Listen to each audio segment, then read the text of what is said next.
Na dito, no? Total, nandito tayo sa chapter 13 ng Revelation.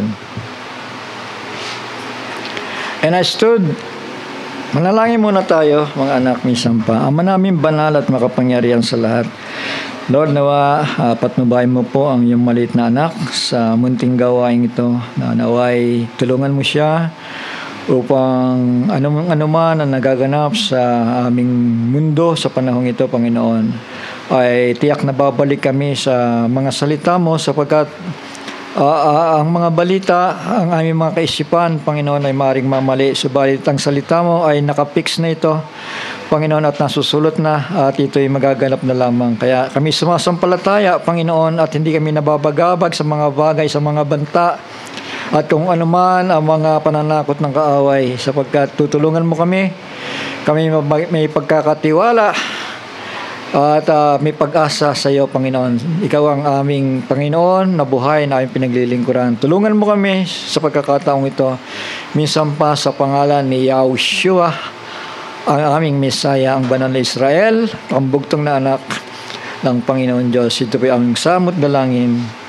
Amen and amen. Vision po ni Juan ito, no? Kaya si Juan ay may talagang kakaibang role sa end time. Ha? Bagaman patay na siya 96 AD, pero ang end time dyan, sabihin na natin na inutusan na manghulang muli, mga kapatid, ay actually yung mga karakter na ito ay mga buhay na ito, no? Si end time dyan, yung dalawang propeta ni Israel, buhay na yan, mga anak. Kaya malapit ng pagparito ng Panginoon. Matutupad na lang ito sa harapan natin. Makikita niyo yan pag may nagtayo na ng templo dyan. Shall we say amen? Hindi nyo ba nakikita? Init na yung mga Hudyo para itayo yung templo. Tama? Kasi gusto na nilang buhayin yung kanilang pananampalataya. Gusto na nilang buhayin yung kanilang yung kanilang pagnanasa na mapanumbalik ang pagsamba sa bayang Israel. Shall we say amen? Dahil napakagulo ng pagsamba sa Israel ngayon, sa Jerusalem, kabi-kabila, Trinity, Oneness, Muslims, halo-halo dun eh. Tama?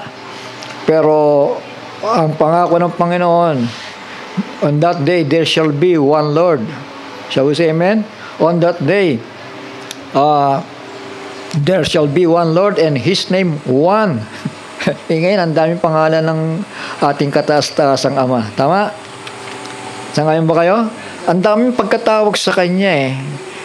May pangalan siya sa wikang English, may pangalan siya sa wikang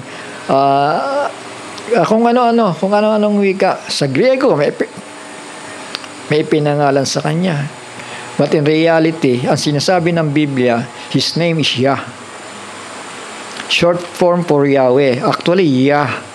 Ang pagbasa doon, Yah. Kaya nga, hindi naputol yung salitang hallelujah eh. Sa ngayon ba kayo?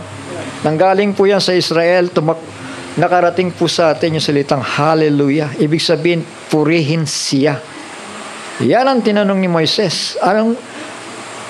Anong sasabihin ko? Anong pangalan ang sasabihin ko na nagsugo sa akin?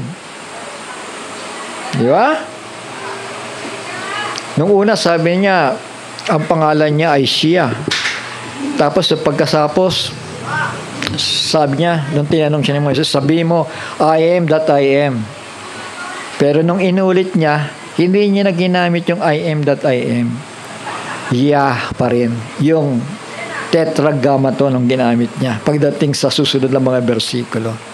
So, hindi personal name ng Creator yung I am that I am. Kundi, pag sinabi mong I am that I am, nagpa-prophesy lang ating Panginoon Diyos kay Moises. Alam niyo ba yan? Bakit sinabi niyang I am that I am? Eto, tinutukoy niya ito. I am that I am. Shall we say amen? Naintindihan niyo ibig sabihin nun? Pag sinabi ng Ama, I am that I am, tumuturo siya dito. I am the way, I am the truth, I am the life, I am the resurrection, I am the Alpha and the Omega. Lahat ng I am ng Panginoon Diyos nasa Kanya eh. Tama? Kaya sabi ng Panginoon kay Moises, I am that I am. May tinuturo siya eh, di ba? Sa ngayon ba kayo? Kaya nga, I am that I am eh. Ano yun? Parang hindi na malabo yata ang pangungusap mo, Panginoon. I am that I am. Maraming ibig sabihin kasi yun eh. I am that I am. Ako yung nagpalaya sa inyo, sa Ehipto. Ako yung manlilikha before the foundation of the world. Ako rin yung manunubos. Tama? Shall we say amen? Sa pamamagitan nino, sa pamamagitan ng bugtong na anak. Lagi tayong gagamit ng pamamagitan. Dahil pag sinabi natin, siya na lahat, para tayong Pentecostal oneness niyan. Tama. Kaya nga may tumatayo dito eh. Nag-walk out eh. Dati yung isa sa pagkaunawa sa Godhead, but what later, lumabas, naging oneness. Tapos yata balita ni Brother Johnson bumalik sa dati. Kapag ganon. So hindi yung pananampalataya. Shall we say amen? Hindi po yung pananampalataya. Yung yan, tinatawag yun, parang inaalon-alon wavering. Tama? Hindi po tayo ganon. Pag sinabing pananampalataya, nakaganyan, no? Sigurado ka. Tama? May katiyakan. May katiyakan tayo. At hindi yung pananampalataya na pabago-bago. So yung maganang uri, mga kapatid, hindi kong mahirap Mahirap magsalita, mga kapatid. Pabayan na lang natin sa Panginoon yung Brother Johnson. May mga ganun talagang uri. Mabuti pa yung isang Pentecostal nanindigan sa pagka-oneness niya Ang mahirap, yung oneness, tapos naging one God. Di ba? Oneness, one God. Oneness, one God. Baka sa susunod, Trinitarian na. Hindi natin alam. Di ba? Kasi pabago-bago nga yung kaisipan Di ba? So, ang tunay na Bride of Jesus Christ, may isang kapahayagan. Shall we say amen? At isang paninindigan. Kaya kailangan manindigan tayo. Tandaan niyo ito, hindi China. Kasi sabi ng mga fundamental churches dyan, China Kasi nga dragon Hindi po yung dragon doon, walang iba si Lucifer. Yun ang anointing ng Amerika. Yun ang anointing ng European beast. Tama? Dragon. The dragon, the devil, and Satan. At ano pa? Ano pa isa? Apat yun Ano? The dragon, the devil, Satan, serpent. Ayos, di ba? So yun. Tama. Tumutukoy yun sa espiritu ni Satanas. Tama? Na nag-anoint doon sa Europe at Amerika. Sa kanya yan Kasi kung ang komunismo ay walang dinodiyos, tama ba ako? Di lalong hindi nila kikilalanin si Lucifer o si Satanas para maging Diyos nila. Tama? Sabi sa amen? Sasabihin lang naman ng sasabihin lang naman ni Satanas wala nang kinikilalang Diyos yan. Ba't ako kakampisin nyo? Tama ba? Sabi sa amen? Ang komunis wala nga Diyos dyan Meron dyan, Buddha, Buddhist, maaaring ganun. Pero pag sinabi mong communist, mostly talagang hindi yan naniniwala. Mga anak. Tama ba ako? So si Lucifer, hindi sila kakampihan. Ang kakampihan niya, walang iba. Yun dati ng naunang emperor. Tama?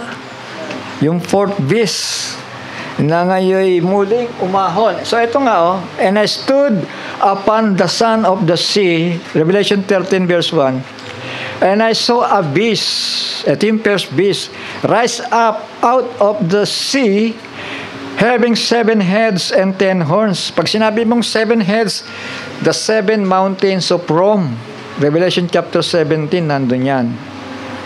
Representation yan nung 7 heads. 7 mountains. Alam niyo ba yan? Puntahan natin para maging klaro na agad sa inyo.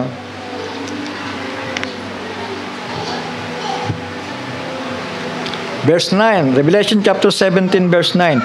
And here is the mind which hath wisdom. The 7 heads are the 7 mountains on which the woman sitting. Ito yun. Ano yung 7 mountains? Yung 7 mountains of Rome. Shall we say amen? Alam niyo ba yun? Yun ang nagre-representa. Pag sinabi mong 7 mountains, nagre-representa yan ng Rome, capital of Italy. At naging emperor nga yan, yung Rome. Shall we say amen? Naging emperor. Ibig sabihin, lumawak yung kanyang sakop. At eto, muli siyang umahon. I stood upon the sun of the sea. Si John, nandun siya sa sun of the sea, buhanginan ng dagat sa Tagalog. At nakita ko ang isang hayop na umahon sa dagat na may 10 sungay at 7 ulo, at sa kanyang mga sungay ay may 10 diadema, at sa kanyang ulo mga pangalan ng kapusungan. So yung 10 nations na mag-a-arise sa harapan, mga kapatid. And the beast which I saw was like unto a leopard, and his feet were as a feet of a bear, and his mouth as the mouth of a lion. And the dragon, Satan ito, gave him his power and his seat and great authority. So ibig sabihin, ni-restore yung authority ng emperor. Tama? Like a bear, like a leopard, like a lion. Ano yan? Yung 4 world empire. Tama? Shall we say amen? Lion is a Babylonian empire. The bear is the Persian empire. Leopard is the Grecian empire. So sino yung isa? Yung Roman empire. Tama? The 4th beast, yung kakaiba sa lahat ng emperor. At miski naghari ang Amerika, naging emperor siya, hindi niya na overpower itong ano na to, itong beast na to, yung 4th beast na yan. Naintindihan po natin? Kundi yuyukod pa rin siya doon sa 4th beast, o yung first beast na tinatawag, yuyukod pa rin siya bilang image of the first beast para umalalay lang, para tumulong sa Europa. Ganun ang mangyayari. Shall we say amen? The beast which I saw was like a leopard. Ayan. And his feet were as a feet of a bear, and his mouth as a mouth of lion. And the dragon gave him his power, si Satanas yun, and his seat and great authority. And I saw one of his heads. Ibig sabihin, yung naghari sa kanya, yung namuno sa kanya, as it were wounded to death. So ano yon? Yung ecclesiastical head.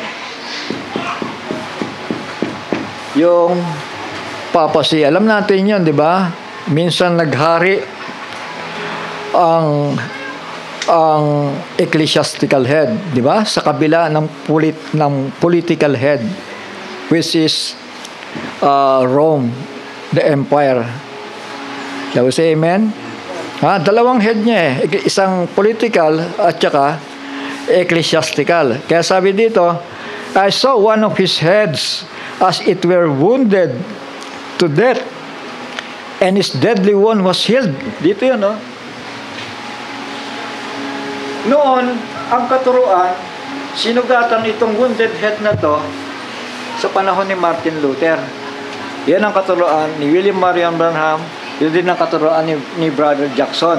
Pero habang papalipit po tayo dito sa last week of Daniel, dahil dito na mangyayari yan eh. Tama? Sa ngayon ba kayo? Itong wounded head na ito ay hindi na po ang reformang sumugat, kundi ang dalawang propeta. Sa ngayon ba kayo? Sa panahon ni Luther, ang sumugat sa ecclesiastical head ay ang reform. Church Reformation. Sa ngayon ba kayo? Sa panahon ni Luther yon. Pero papalapit tayo ng papalapit dito, at siya'y lumuluklok sa kanyang luklukan. Sino sumugat sa kanya? Yun, 2 propeta. Tama. Diba say amen? Nagpakita nga ng tanda yung 2 propeta. Hindi. Walang magawa ang buong mundo sa 2 propeta na to. For 3.5 years, mga anak, mga kapatid. Sangayon kayo? Ha? Sinugatan ng 2 propeta itong Papa.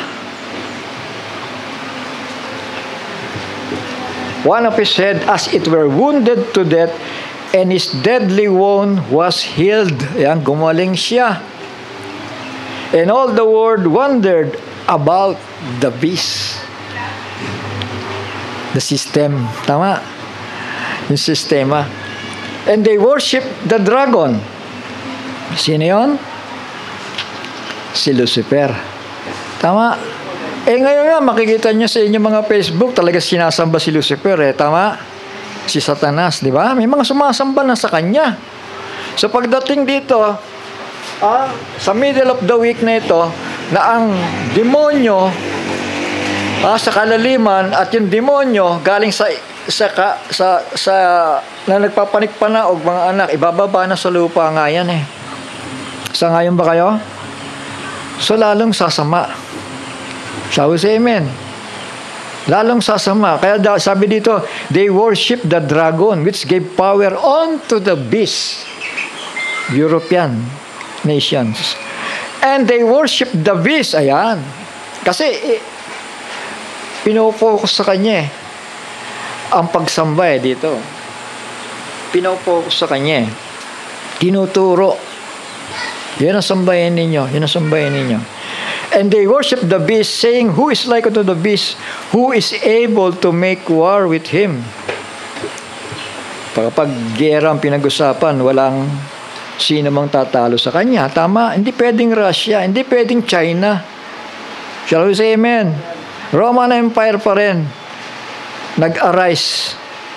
Mga kapatid, muli siya nag-arise. Ngayon nga, pinapangarap na ng mga Romano yan na muling i-restore ang Roman Empire dahil magulong mundo, sabi nila. Kailangan muling maibalik yung kaharian ni Cesar na para sa kanila punong-puno ng pagpapala at punong-puno ng kayamanan para sa mga Romans. Shall we say amen? Yun ang pangarap. Tingnan nyo i-google nyo. Di ba? Totoo naman mga sinasabi na Google kasi history na yan. Bagay na lang ng history yan Tama? Sa ngayon ba kayo? Maraming interview, isa pa, nagpapatotoo na gusto ng mga Romano muling ibalik ang emperor. Namimili na nga sila kung sinong pwedeng maging puno ng emperor. At alam natin, may pangalan na binanggit ang Biblia. Anong pangalan yon? Apollyon. Tama? Abaddon. Destroyer. Napoleon. Nangyari na nga kay Napoleon Kaya lang pahapyaw lang yon, di ba? Ang ibig sabihin ng Napoleon ay destroyer. Apollyon din yon sa Hebreo. At Abaddon sa Hebreo at sa Greek naman ay Apollyon. O ano sa dalawa? And there was given unto him a mouth speaking great things and blasphemies, and power was given unto him to continue for 42 months. Ayan. To continue for 42 months. Ibig sabihin, nagro-roll ito, pero dahil bumagsak siya sa 2 propeta, sinugatan siya ng 2 propeta, itutuloy ngayon ni Abaddon nung Beastman na binabanggit ni Brother Jackson. Kung may revelation tayo, si Brother Jackson, bumabanggit siya ng Beast Nations. At sinasabi niya lagi, natural, ang Beast Nations, pamumunuan ng Beastman. Shall we say amen? Natural, may anointed one na magro-roll. Tama? Dahil ito'y sinugatan, type yan sa panahon ng Reformation. Tama po? Kaya lang hindi na mga Kristiyano ang susugat sa kanya, kundi Hudyo naman. Sabi sa amen. Tama ba yun? Dito siya susugatan ng dalawang propeta. At babangon ngayon si Abaddon para ipagtanggol ito. The Beastman. Sangayon kayo? Mga kapatid, hindi ito ayo sa Facebook. Hindi ito ayo kay Google, Binabasa ko sa Biblia. Tama, si Google, pantulong lang. Parang testimony lang na yung biblical ay may backup. Tama. Pero hindi tayo pwede magbase kay Google. Tama. Tulong lang yon na talagang may bahagi ng katotohanan si Google. Kasi nakita naman natin yan Pero hindi lahat. Ang Biblia talaga ang pinakaano natin, pundasyon ng pananampalataya. Praise the Lord.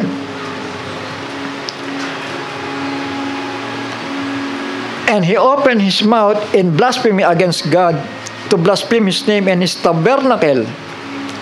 Yung kanyang mga mananampalataya.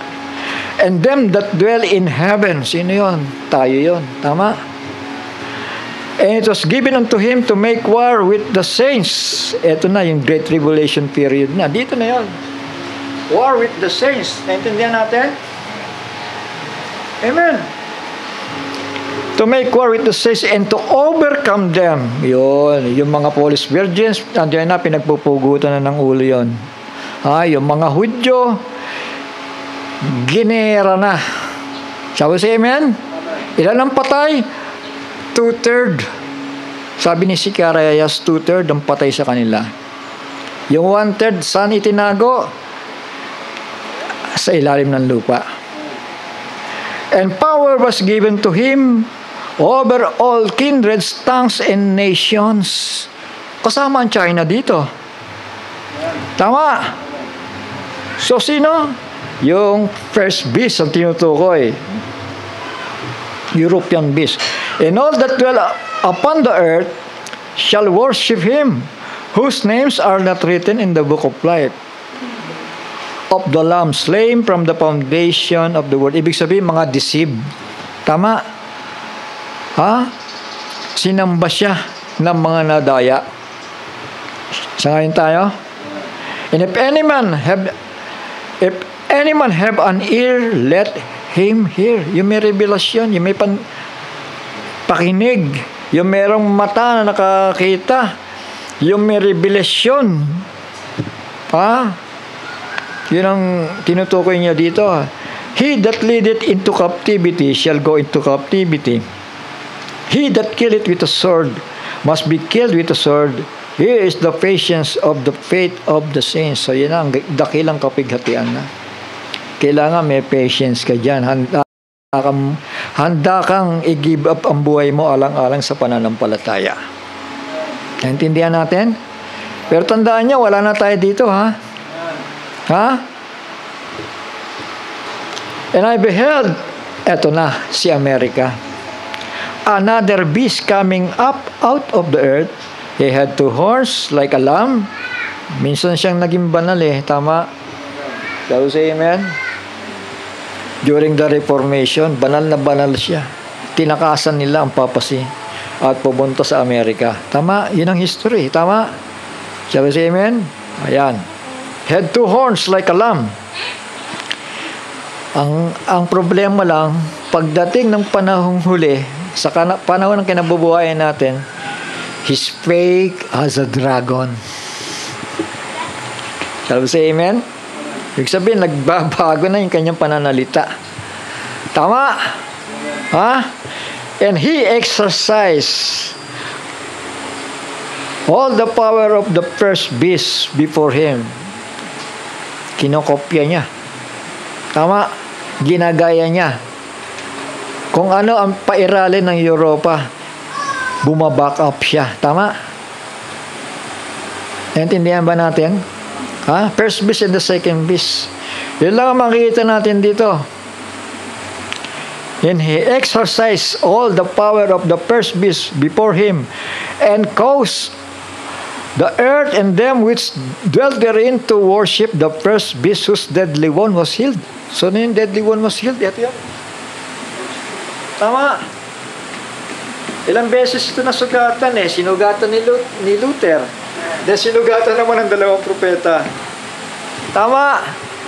At anong ginawa ng dalawang propeta? Pinalayas yung mga maling relihiyon sa Jerusalem, sa Israel. Pinalayas nila yon. May kapangyarihan nga sila magpababa ng apoy eh. Tama. May kapangyarihan sila, ang tubig ay gawing dugo. Sinong hindi susunod sa kanila? Tama.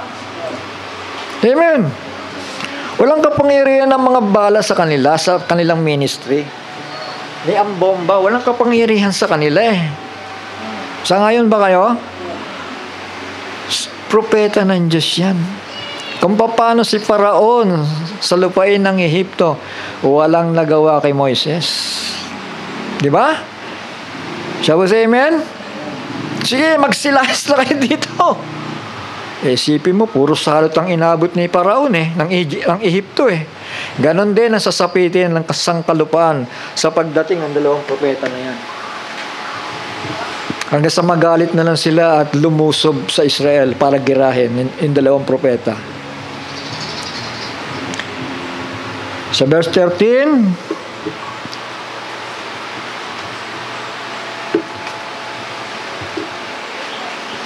and he doeth great wonders, so that he maketh fire come down from heaven. Second beast ang tinutukoy pa rin. Fire come down from heaven on the earth in the sight of man. Ano yan? Yung mga bomba. Diba? Si Amerika, ang pasimuno niyang bomba na yan sa Hiroshima, Nagasaki. Ang daming patay dyan. Mga kapatid, yung bagamat may mga bomba itong Russia at itong sabihin natin North Korea, hindi pa sigurado yan yung mga bomba-bomba nila na yan Kaya napakatatalino nitong mga Amerikano pagdating sa technology. Kaya nga si Shagog and Magog, ang Russia, ang naging kaaway niya ang Panginoon. Dahil pinaulanan sila ng apoy. Yung Russia mismo tsaka yung mga sumalakay, pinaulanan ng apoy yon. Kaya hindi sasapit sa ganitong bagay magro-rule si Russia. Hindi. Ang pinahintulot ng Panginoon ng mag-rule, yung two beasts, Europe at America. And he deceived them that dwell on the earth by means of these miracles. Yung mga bomba. Yun ang kanyang miracles which had power to do on the sight of the beast. Yung first beast, Europe. Nagpapa-impress siya. Saying to them that dwell on the earth that they should make an image to the beast. Ang beast ay ang Europe, di ba? Kailangan may image. Ibig sabihin, merong back up sa kanya. Shall we say amen? Sino yon? Sino yung image of the beast? Walang iba kung hindi ang Amerika. Kaya nga sabi niya dito, saying to them that dwell on the earth, oy kayo, gumawa kayo ng imahe ng first beast. Yon. Which had won by a sword and did live. Gumawa kayo ng imahin na yan. Yung imahin nito. Nung beast system na yan, gumawa kayo ng imahin niya. So, sino yon? Walang iba. Si Amerika pa rin. Tama? Kasi siya yung nagpalaganap ng utos Kung siya ay ang imahin, kung siya ang beast, ako naman yung imahin niya. Kaya susunod kayo sa kanya, susunod din naman kayo sa akin. Alam niyo ibig sabihin nito? Chapter 13. So, yun yung pinaka-simplified na pagpapaliwanag para madali nating maintindihan ito, mga anak. That they should make. Sino yun? Yung mga tao may decree. They should make an image to the beast, Europe, which had won by a sword and did live, na-revive, mga kapatid, ang Beast Empire. Kaya in the middle of the week, namumuno siya. And he had power to give life unto the image of the beast. Ayan. Ibig sabihin, yung bansang ito, mga kapatid, America mismo, that the image of the beast should both speak and cause that as many as would not worship the image of the beast should be killed. Nagpapasamba rin siya. Tama. Kasi may beast, mayroong image of the beast. Kailangan lumuhod kayo, magpasakop kayo. Tama? Shall we say amen? Naintindihan ba natin? And he caused all, both small and great, rich and poor, free and bond, to receive a mark in their right hand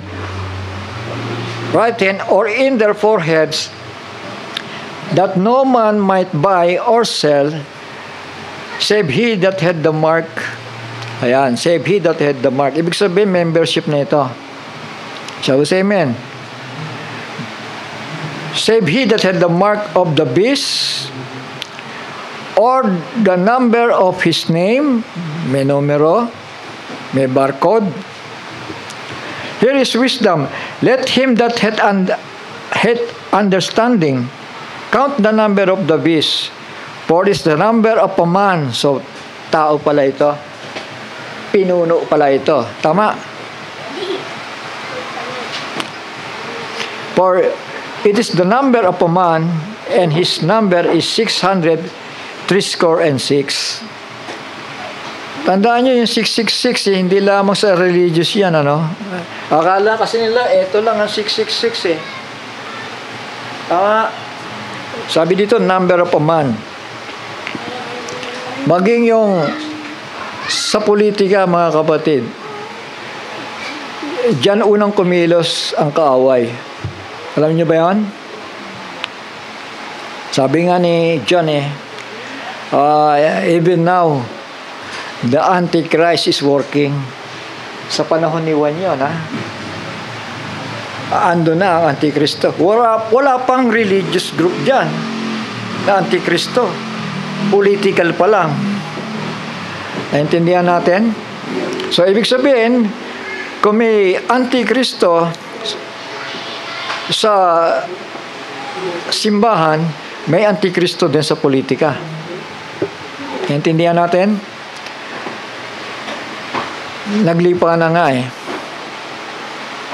sa economy, nandiyan din ang Antikristo. Shall we say amen? Hindi lang isang side ang titignan natin. Kasi ang kaisipan ng mga tao, ito lang. Itutumba nga ito ng dalawang propeta Ilalagay sa likod ni Abaddon. So si Abaddon na magdo-domain. Naintindihan natin? Si Abaddon. So here is wisdom. Let him that hath understanding count the number of the beast. So kung ito tumutukoy sa first beast, is the number of the man, and his number is 666. May tatak din siyang 666. Kung maalala po ninyo si Nero, di ba? Si Nero, the worst emperor of the Roman Empire. May tatak pala siya na 666. Kasi yung mga Hudyo, yung pangalan niya, no? Ano ba yung pangalan niya sa salitang Hebreo? Kinumbert nila yun sa numerical. Lumabas si Nero, the worst emperor of the Roman Empire, 666. So, ibig sabihin, doon pa lamang sa kingdom ng Roman, meron ng 666. So, ganoon din naman sa ecclesiastical. Tama? Shall we say amen? Vicarious Filii din naman. Pag binilang mo yun, 666 din ang suma total niya, mga anak. Mga kapatid. So, yan. Ilang hayop ang nakita natin sa chapter 13? Dalawa di ba? Tama ba? The first beast and the second beast, which is the image of the first beast. Sana naintindihan natin to kasi nakakahilo talaga ito. Sabi say amen. May papel ba ang China dito? Wala Durog nga sila Two-third of men killed. Sa pamamagitan nitong Antichrist dominion na ito, mga anak. Si Russia, sabi ng mga end time, Russia daw ang magdodomain. Hindi po. Na-sidetrack na naman. Dahil sabi ng propeta, si Russia. Si Russia, hindi po. Kamay ng Panginoon ang kaaway ni Gog. The land of Magog. Kamay ng Panginoon. Kaya hindi po problemahin niya masyado. Shall we say amen? Sangayon ba kayo? So, tatag lang tayo, mga anak, yung mangyayari na yan sa Taiwan at China. Huwag po tayong mangamba. Dahil kapag nagalaw tayo, siguradong Great Tribulation period na yan. Pero hindi pa Tama? Napakalayo pa yan sa Great Tribulation. Tama? Hindi pa payag. Yung sa Taiwan lang, hindi papayag ang Amerika na makuha ng China. Gaano pa kaya tayo? Miski yung Japan, hindi siya papayag. Kasi pag nakuha ang Taiwan, kapag nakuha tayo, kuha na rin sila. Tama? Shall we say amen? At madali na rin yung mga Western countries. Madali na rin maatake. So kaya kung titignan natin, mga anak, mahabang kwento pa. Ito yung panahon para maglinis tayo sa harapan ng Panginoon. Di ba, Brother Ray? Sabi nga sa akin ng Panginoon, anak ko, maglinis ka. Maglinis ka, anak ko. Marami pa siyang sinabi, Brother Ray. Pareho, 3 simbahan yung pinuntahan ko.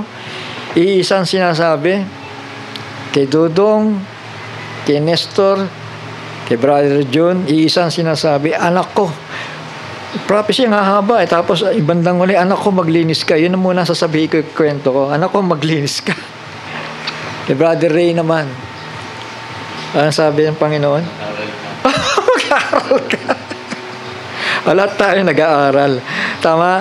Lahat tayo ay patuloy na mag-aaral sa salita ng Diyos. Kasi ito yung perfection Ito yung revelated oil. Sangayon ba kayo? Knowledge of truth, doctrines. Yan ang magpapatibay sa inyo. Kasi marami sa end time nagpaganong-ganon na nga. Kita mo yung bisita natin dito, labas-pasok dito.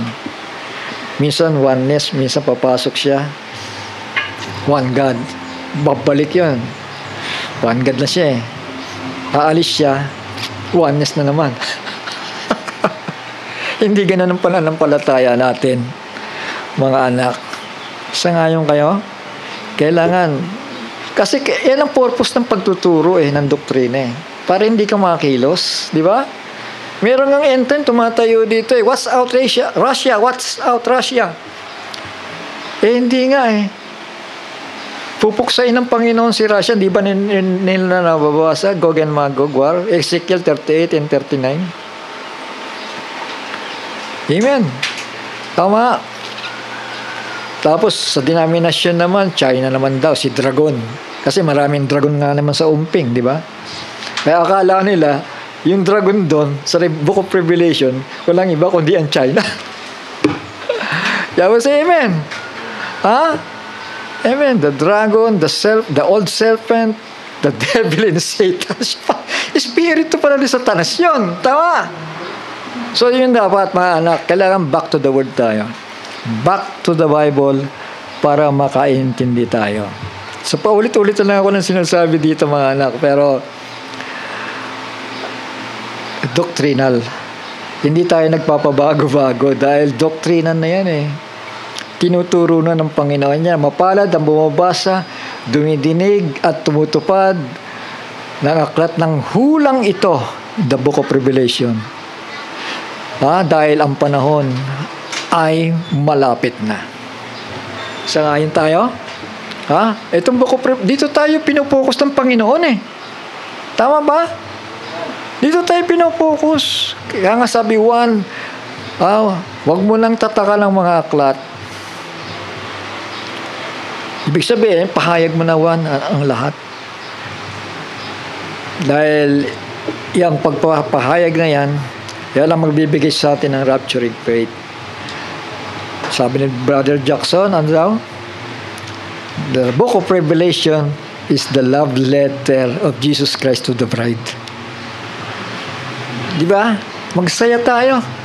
Dahil may love letter yung kasintahang lalaki. Tama? Shall we say amen? Magsaya tayo. May love letter. Ano yan? Kailangan lamang nating hingin sa Kanya ang patnubay para maunawaan natin. Ang susi kasi ng tagumpay, word by word, papasok doon ang revelation.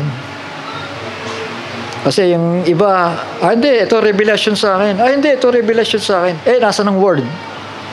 Kailangan yung revelation tsaka yung word, nagtutugma yun. O, tingnan natin. Revelation chapter 16 verse 13.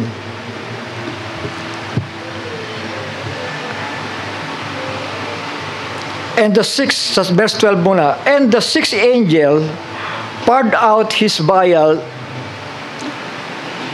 upon the great river Euphrates, and the water thereof was dried up totally ito, that the way of the kings of the earth might be prepared.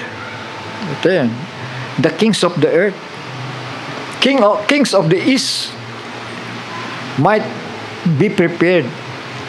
So, ibig sabihin, ito na ang kaparaan ng Panginoon para yung mga kings of the earth, pwede na silang pumaroon. Saan? Saan sila pinapupunta? Sa Megiddo. Shall we say amen?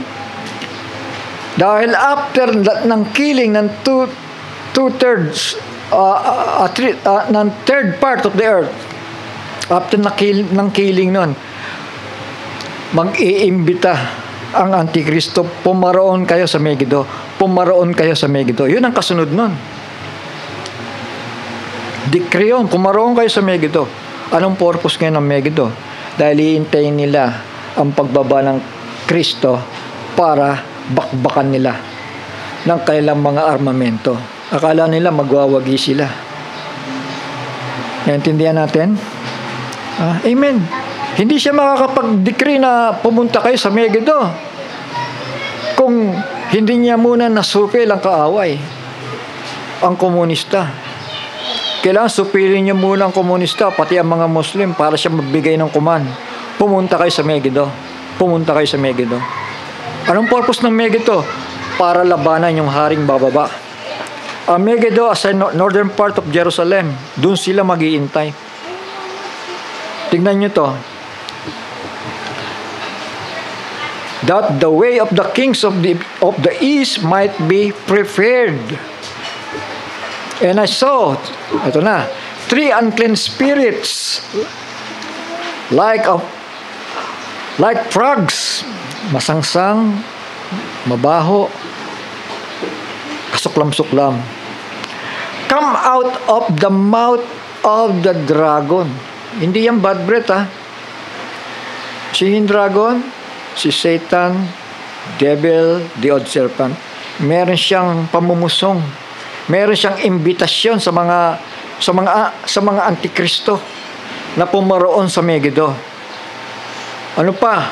Out of the mouth of the dragon, and out of the mouth of the beast, and out of the mouth of the false prophet. Buhay pala ito. Shall we say amen? So meron ng 3. For they are the spirits of devils, working miracles, which go forth unto the kings of the earth. So sila pupunta sa mga hari ng bawat bansa. Anong purpose nila? And of the whole world, to gather them to the battle of that great day of God. Almighty. Ayun na yun. Tama ba? Sangayon ba kayo? Hindi niya magagawa kung sa panahong ito, ay punta kayo Megiddo, hindi niya magagawa yun eh. Tama ba? Kasi malakas pa ang mga Muslim, ang mga komunista, hindi siya makakapag-utos nun. Pero once na nangyari yung third part na yan, ay lupili niya dahil sa mga bomba at mga pasabog, mga kapatid. Patay. Tandaan natin, nauna nang namatay yung mga Polish Virgin dun At saka yung tutor ni Israel Nauna na yun, sa middle of the week pa lang. Tapos magkakaroon ng gera yan, shaking of the earth na yan, bakbakan na yan. Doon mamamatay ang third part of the earth. World War III.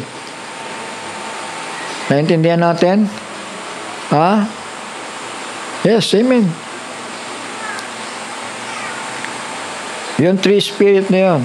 Three spirits of the devils na mag-aanyaya. Which go forth. Hahayo, go forth unto the kings of the earth and of the whole world to gather them to the battle of the great day of God Almighty. Sa 16, italong ko, and he gathered them together into a place called in the Hebrew tongue Armageddon. Ayun. Shall we say amen? Shall we say amen? Pag sinabing Armageddon, ito yung pupuksain ng Panginoon. Tama. Pero tatakan na lang natin ng World War III, doon namatay yung ilan? Third part of the earth. Dito yun. Dito magsisimula yun. Sa middle of the week. Kasi pag middle of the week, ang unang papatayin, eto. Kasunod no, paghabol sa mga Hudyo. Tama, yung two-third of Jewish nations naman. Patay din yun. Ang kasunod nun, World War III na. Third part of men. Shall we say amen? Ganong kagulo sa harapan, mga anak. At yung susunod na gulo naman, dahil kontrolado na niya Oy, pwede na siya mag-utos, di ba? Punta kayo sa Megiddo. Punta kayo sa Megiddo. Anong purpose? Pumunta kayo sa Megiddo. Ito yung purpose Gather them together into a place called in the Hebrew tongue Armageddon. Ang purpose? Which go forth unto the kings of the earth and of the whole world to gather them to the battle of the great day of God Almighty. Ayaw nilang pababain si Kristo. Shall we say amen? Kaya doon, alam niyo kung anong pumuksa dito sa mga masasama? Alam niyo kung anong pumuksa? Yung mga nagbabagsakang yelo. Walang pulbura dyan. Binagsakan lang sila ng yelo. Sa susunod na iba, yung yelong bloke-bloke na 98 kilos. Kaya nga napitpit sila Yun ang pisaan ng ubas Alam niyo ba yon? Pag sinabing pisaan ng ubas, pipisain sila, hindi sila pasasabugin, Brother Ray. Tama? Alam pang pipisa sa kanila? Yung bloke-blokeng yelo na ibinabagsak ng ating Panginoon sa itaas. Kasama tayong bumababa doon. Yun ang Armageddon. Tama po? Amen. Malinaw yan. Sa susunod, mga kanak, lalong lilinaw yan. Ang Panginoon, yung mga nag-ipon-ipon na sa Northern Jerusalem, tinawag na Megiddo or doon magaganap yung tinatawag na Battle of Armageddon.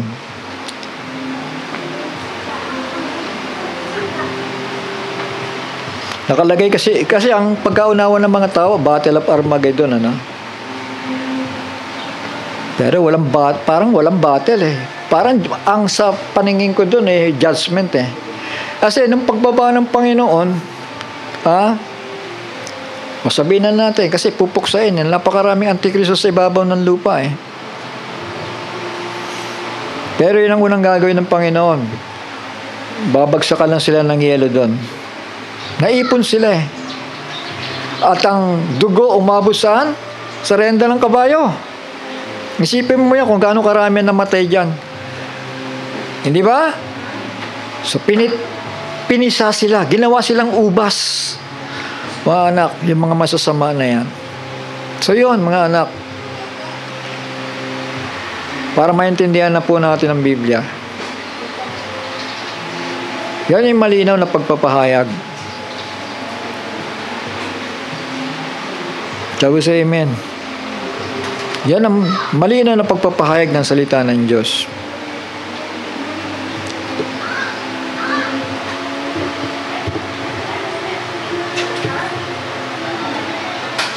Ito pala, 21. Talong ko na sa 21. And there fell upon men great hail out of heaven, every stone about the weight of a talent. Pag sinabing weight of a talent, nasa 50 kilos hanggang 98 kilos. 98, 90 kilos. And men blasphemed God because of the plague of the hail. For the plague thereof was exceeding great. You see? Ganti ng Panginoon yun.